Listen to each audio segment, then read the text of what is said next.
Does it feel like you should have almost fought her already? I mean, you guys have had been in this game so long. You have that history on Fight Girls. Yeah. It almost feels like Waterson versus Herrig happened like 5 years ago already. You know, we were supposed to fight. Obviously, when we were on Fight Girls, not, because I was in a different weight class. And then even, you know, when she was with Bellator and I was with Invicta, still not, because I was in a different weight class. But always keeping my eye on people in that strawweight division, especially when they opened up the division in the UFC.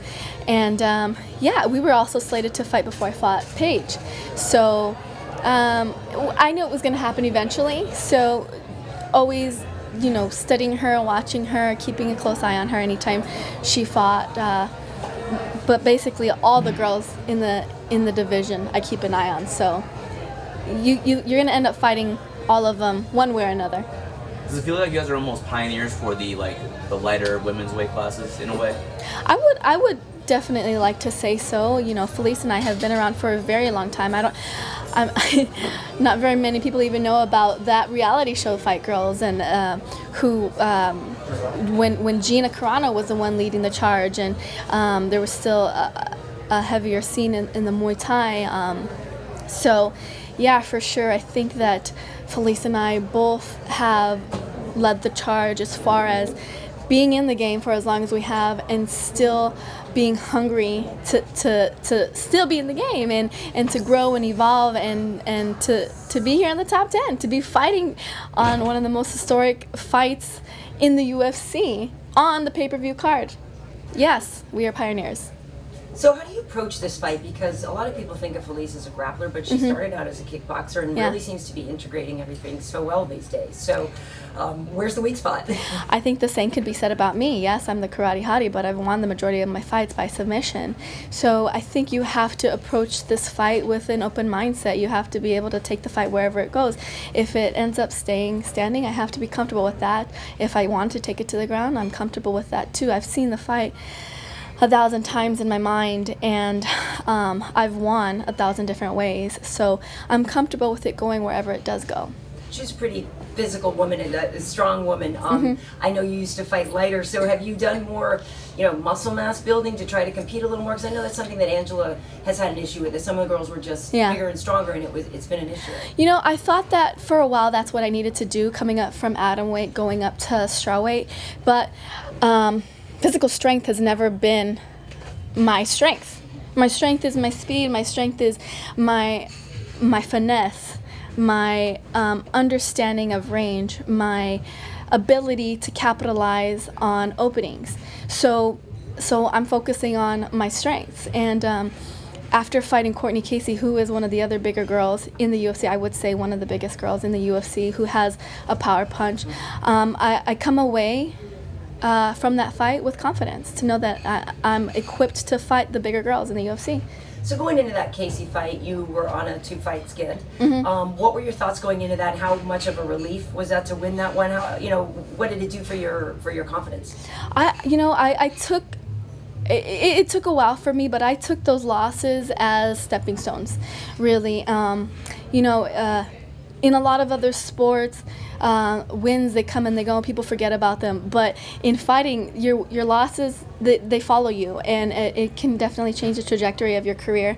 I knew that it was important for the win, but it was more important for me to go out there and to enjoy what I was doing, to be a fighter, and to remember why I chose this path, because there are plenty of other things that I could be doing, but I chose to be a fighter because of the journey that it takes me on, because of the person that it makes me win or lose, because I continue to grow and evolve as a martial artist. And going into that fight against Courtney Casey and just enjoying what I was doing and being able to perform in front of a crowd, doing what I love to do, and to be able to utilize the things that I learned in training camp during the fight was gratifying, and I take that in with me this Saturday.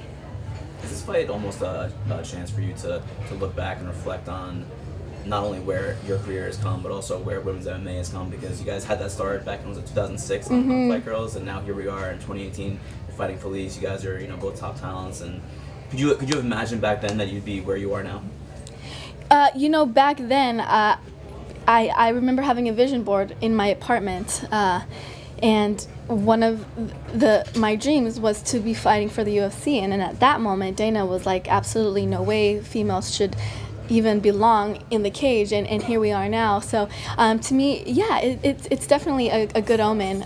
Fighting on UFC 229, it's actually full circle again because my UFC debut was the day after Conor Mendez, so another good omen for me. So I'm just going into the week with a bunch of good vibes, knowing that I had a wonderful, amazing camp, and excited to just go in there and put some hands on Felice. You've mentioned a few times, just the magnitude of the week, and it seems like being a part of this show means a lot to you. Do you feel like being on the pay-per-view means the promotion has faith in you, or how are you kind of approaching this? I'm approaching it as any other fight, I guess. I prepared to fight Felice, no matter where it was going to be. I know that at the end of the day, when the cage closes behind us, it's going to be her and I in the cage, and that's all that I can control. The only thing that I can control is myself, and so that's what I'm going to do, is control myself and use all of the energy that I take from all of you and all the fans, and transfer it into energy for my fight. There's a little bit of drama at your gym recently. Cowboy went on Joe Rogan's show and said these things about the gym and about Mike Winkeljohn. What was your reaction to what he was saying? All I can say is that's family. Families get into fights sometimes, and unfortunately, this fight got aired out a little bit to the public, and I love and respect both Cowboy and Donald and Coach Wink immensely. I wouldn't have been at Jackson's if it wasn't for Donald. He's the one that introduced me to Coach Jackson and Coach Wink, and I wouldn't be here in my career if it wasn't for Coach Wink. He's been in my corner for almost over a decade, and he's a father figure to me. Both men are very headstrong, and they're very like-minded, and I'm sure that they will figure out their issues. Do you feel like the gym has changed over the years? Yeah, it has to, right? If it doesn't, then you're not evolving, you're not growing. It's inevitable. Evolution is inevitable. Change is inevitable. If there is no change, you don't grow. So yes, I do think it's changed, but I don't think it's changed for the worse. I think it's changed for the good. We have new blood. We have great camaraderie. It's still family to me. I go there when I'm feeling down, when I need to get away from all the outside noise. The gym is my home. It's my sanctuary. So. There was no distraction for you coming into this fight? No, like I said, I care for both men, and they're both very supportive for me in this upcoming fight, and it is what it is. What do you make of the state of the division right now? Rose doesn't have a challenger. Who do you think should be next? I think Andrade did a pretty good job at showing a deserving spot against Rose, and I really honestly think I had the division figured out, and then and then all these fights happened, right? Carla fought Tatiana, and Tatiana Suarez, and then Andrade fighting Carolina, and then Joanna moving up to 25. So really within this last month, the strawweight division has really been shooken up, which is great for me because it gives more openings for me to move up the rankings and more opportunity, and I'm excited to use this fight to propel me up the ladder. Yeah, a lot of people look at Tatiana and think of her as a future champion. Mm-hmm. Is that someone you would like to fight? Because she's trying to climb the ranks, and she's trying to take out established names that could give her better positioning. I'd like to fight whoever I need to get to the top. And so the UFC is doing a wonderful job of bringing new girls in who a lot of people don't know, but these girls are monsters, and they're not coming in with some weak records. They're coming in 15-0, 16-0 from all around the world, and they're serious MMA fighters with technically sound skills, not just in certain sports, but they're well-rounded girls. So I think it's important as a top 10 fighter to keep an eye out for all the girls in the top 10, but also to keep an eye out for all the girls underneath and the girls that the UFC are signing. I mean, everybody's hungry for that number one spot.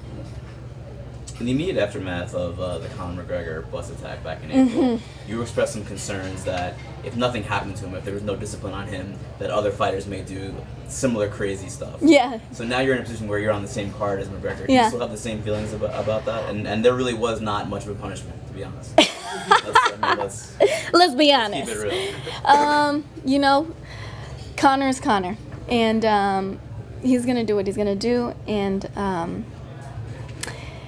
that the only concern that I have is with my daughter, and as long as I keep her safe, then I think it'll be fine. I do think that Conor knows that it got it went a bit overboard, and he's still going to be who he is, but I do feel like now there are precautions put in place so nothing crazy happens. Obviously the press conference was closed to the public, and so we'll see what happens in Vegas. But the one on Thursday is not. The one on Thursday is not. I don't think Conor's going to do anything crazy.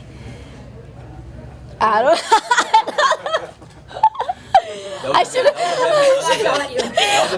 wear a helmet. I need a helmet for the press. No, I honestly, it is crazy because I do think that there were a lot of innocent fighters that were affected in everything that happened in the bus situation. But on the same token, it's like there's so many people intrigued and tuning in to see what Conor does, because that is just what Conor does. He even in the press conference, I couldn't help but be captured by Conor and how well he was able to entertain me. You know, it was highly entertaining, and that's what he does for the UFC. That's what he does for his own brand, and he's just very good at doing so. I just hope that, you know, in the future he doesn't make it a point to affect other people. You come from a very traditional martial arts background, but MMA is a very different type of landscape. Yes. Are these things something that we just have to accept about MMA, that it's kind of about promotion and crazy things do sell pay-per-views? Yeah, I mean, it's at the end of the day, it is entertainment. You have to be able to be the whole package, and that's something my husband and I were talking about when they talk about, you know, when Dana White says that Conor is the complete package. He's not talking just about his fighting skills. He's talking about his ability to sell fights, his fighting skills, his ability to have that mental warfare, his ability to do all the media and still be as sharp as he is stepping into the octagon. That's hard to do.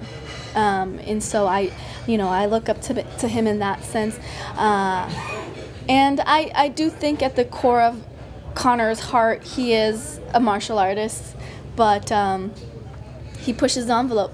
You know, he pushes the envelope, and that's why everybody's tuning in this weekend, is to watch him. You also like to entertain, but not in the same way that Conor does. The Holly video with the Yes. Yeah, that's so thing. cute. Is there room in MMA to entertain the audience in a different way than throwing dollies at buses? Do you think?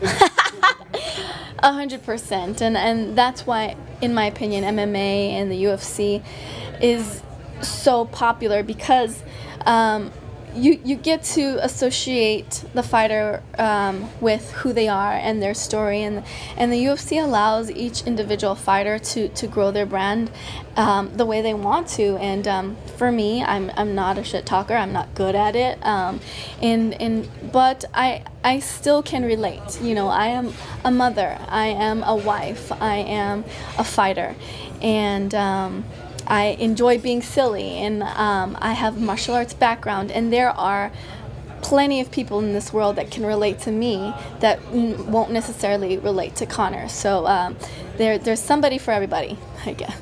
So we're talking about entertainment. Obviously, we're here in Hollywood. You're with William Morris, right? So are you going to be getting any, other opportunities? Are you going to be looking to do some film? What kind of things are you looking to do? I would love to do film. I think it's another avenue that I think that I would be good at, something that I could explore, especially with my martial arts background. And I did do theater growing up, and I think that it's something that has always piqued my curiosity. Again, pushing the envelope in my own way, going outside of my comfort zone, and really doing something that I enjoy, entertaining. I have fun doing that kind of stuff. So yeah, whatever doors open, I'm definitely open to it. Action stars, Kill Bill, Chung Lee. Have you gone out for auditions for that kind of stuff? Well, I have here and there, but my right now when I'm in camp, they know to let me train. So after this fight, we'll hit it hard. Do you think that could be a possible future career once the MMA is done? Of course I do. Like I said, before I fought, I did martial arts, and it was the more artistic side of it, where you did like the wushu and the cool tricks and flips and all of the superhero stuff that you see with Mortal Kombat and Ninja Turtles and all that stuff. That's all the stuff that I loved and enjoyed doing. So it would translate over really well. Until then, just more videos with Holly. Until then, yeah. Until then, me and Holly are gonna do the level up challenge. It was good. You guys did a great job. Oh my gosh, it was so hard. We were planning on doing it outside, and it ended up not happening because we needed to see Sierra dancing in front of us so we can copy while we were. So it wasn't choreographed? You guys didn't practice it before? Oh, we practiced, but we're not on that level. Yeah. We were trying to level up. We couldn't level up that much. How many views did that get? All of them. A lot. My Instagram jumped up like 20K. Yeah. Mm-hmm. I bet. 20,000 20K. Wow. Yeah, so I'm not mad at it. I'm not mad. They're not mad at you. Maybe you and Felice at Wayne's can do like a little level up. Oh no. I don't know if Felice would be down for that. That's a hard it was really hard to choreograph that. I mean, the 8 count was crazy.